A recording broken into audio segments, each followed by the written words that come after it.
Throughout this course, we've looked at liquidity risk as a financial, operational, and regulatory challenge. We've explored how banks manage their funding, buffers, systems, and governance to remain resilient in the face of shocks. But today, liquidity management must also respond to a broader agenda, one that reaches beyond traditional risk categories and into the environmental and social fabric of the financial system.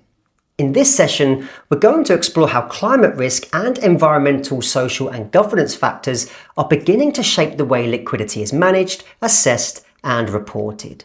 We'll examine how sustainability trends affect funding models, how regulators and investors are adapting their expectations, and how banks can prepare for a future where ESG and liquidity risk are increasingly interwoven. By the end of this session, you'll see how climate and liquidity risks are no longer separate silos, they are part of the same forward-looking conversation about resilience and responsibility. So let's begin with the concept of climate risk and how it's traditionally viewed in financial institutions. Now, broadly speaking, climate risk falls into two categories: physical risk and transition risk. Physical risk refers to the direct impact of climate events, such as floods, wildfires, or storms, on assets, infrastructure, and business continuity.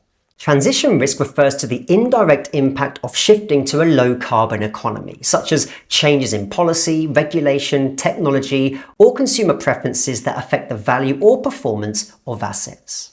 Now, until recently, these risks were seen mainly through a credit risk lens. For example, a bank might assess whether a coastal property is at higher risk of flooding, or whether a loan to a coal-fired power plant faces reputational or policy pressure. But increasingly, climate risk is being recognised as a liquidity risk too. The connection lies in how markets react, how funding flows respond, and how investor behaviour shifts in response to climate-related events or information. Now, one way this shows up is in funding volatility. If a bank has a high exposure to carbon-intensive sectors or is seen as lagging on ESG commitments, it may face reduced access to wholesale funding or investor pullback. Green-focused investors may divest. ESG index providers may downgrade. Certain money market funds or central banks may restrict eligibility for collateral or investment.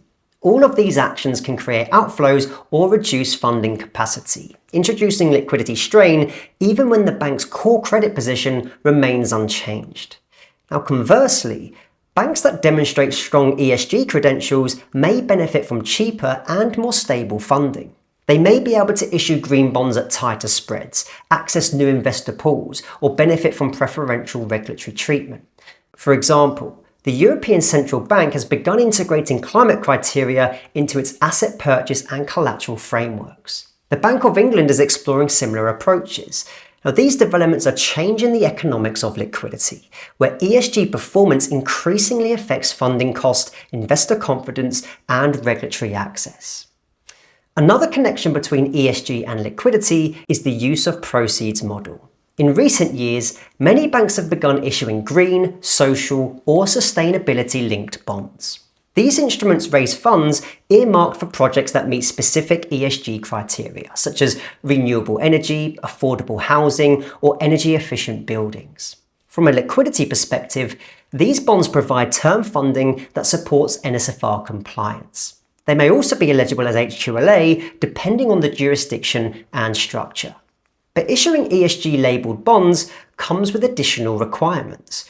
Banks must have robust frameworks for project selection, impact reporting, and assurance. Treasury teams must coordinate with sustainability functions to ensure that funding aligns with strategy and that disclosures meet investor expectations. If credibility is lost, for example through greenwashing or inconsistent reporting, it can harm reputation, restrict access to ESG capital markets, and increase liquidity risk.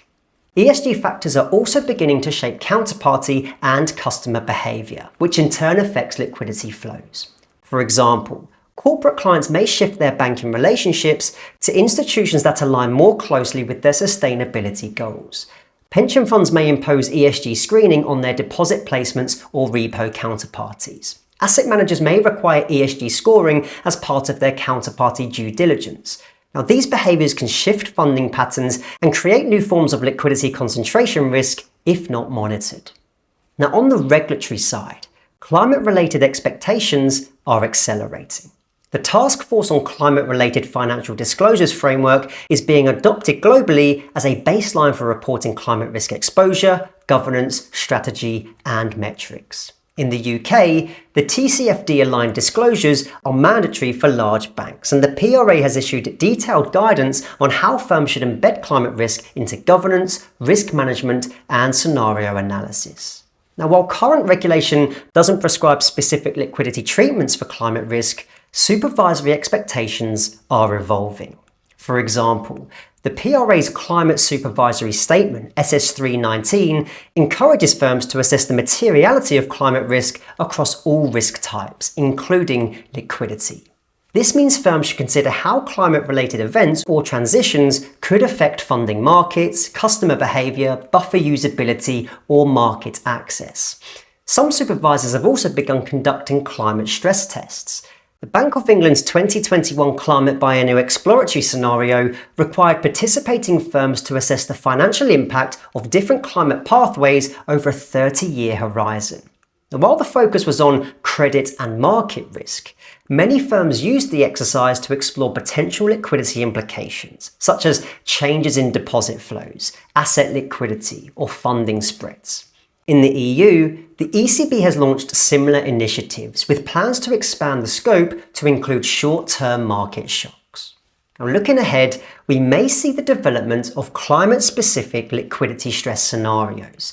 These could include events such as abrupt policy shifts, like a sudden increase in carbon taxes, or physical climate events that disrupt financial markets. For example, a major flood or wildfire could affect operational continuity, increase claims on insurance providers, and reduce market confidence, triggering funding pressures.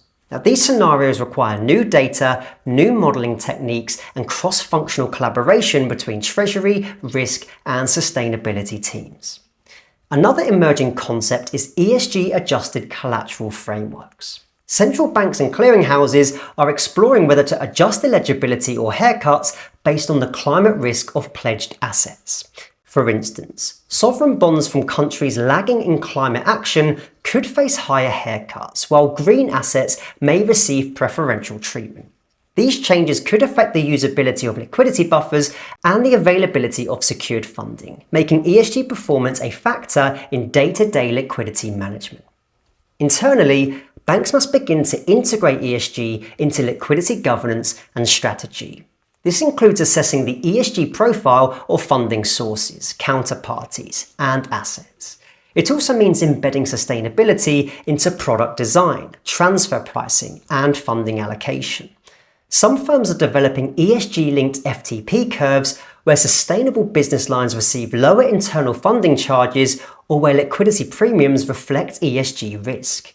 Now, while still evolving, these approaches aim to align financial incentives with long-term sustainability goals. Now, culture plays a role here too. As we discussed in our previous session, a strong liquidity culture values transparency, responsibility, and long-term thinking. These values are equally essential for ESG integration. Treasury and risk teams must be part of the bank's sustainability journey, not just as compliance partners, but as strategic contributors. They bring the data, the discipline, and the scenario thinking that ESG frameworks increasingly require. And technology is also an enabler. ESG data platforms, climate analytics tools, and integrated risk systems allow banks to map exposures, simulate outcomes, and produce disclosures more effectively. Treasury teams are using these tools to model the liquidity impact of ESG trends, such as investor shifts, market sentiment, or policy changes.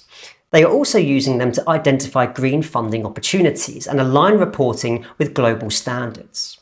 To summarise, climate and ESG trends are reshaping the liquidity landscape. They influence funding availability, buffer usability, investor behaviour, and regulatory scrutiny. Banks that understand and respond to these dynamics are better positioned to manage risk, attract capital, and lead the transition to a more sustainable financial system. Liquidity risk management is no longer just about cash and credit. It's about credibility, commitment, and contribution to a greener future. In our final session, we'll bring everything together. We'll reflect on the full liquidity risk framework, draw connections across the course, and look at what it means to be a future-ready liquidity professional. We'll conclude our journey with a roadmap for embedding best practice in an ever-changing world. I'll see you in the next session.